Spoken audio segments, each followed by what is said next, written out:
भगवान की प्राप्ति तो देखो एक भूत से हो गई तुलसीदास जी को। काशी में गंगा पार करके शौच जाते थे तो जो शौच का बचा हुआ पानी होता था ऐसे फेंक देते थे और उस पेड़ पर एक प्रेत रहता था। प्रेत अपवित्र पानी पीता है तो कई दिन पीने के बाद वो तृप्त हुआ और प्रकट हो गया। तुलसीदास जी से कहा कि अब आप जो चाहो हमसे मांग लो। उनका आप कौन हो? उन्होंने कहा मैं प्रेत हूँ। तो बोले मैंने तो आपकी आराधना की नहीं। तो उन्होंने कहा आराधना नहीं हुई पर अनजाने में आराधना हो गई। आपने जो अपवित्र पानी फेंका उससे मेरी तृप्ति हो गई। अब आप बताओ क्या? तो उनका सिया राम के दर्शन करा दो। क्या इतनी सामर्थ्य?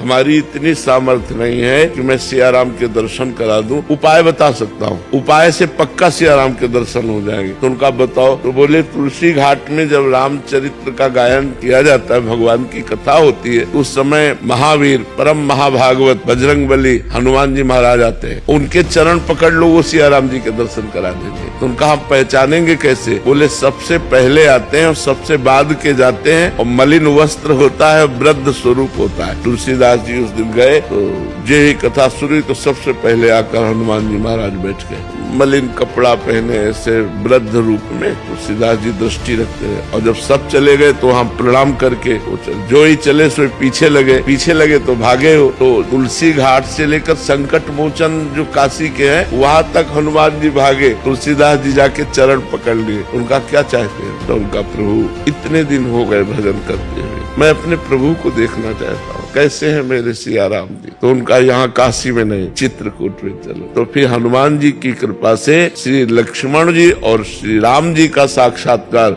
चित्रकूट में श्री तुलसीदास जी को हुआ। तो हम ईमानदारी से संपूर्ण भावना से भगवत भावना से यदि सेवा करें तो कहीं भी सेवा करें वो भगवान को ही पहुंचती है, क्योंकि मूल में सबके भगवान विराजमान है।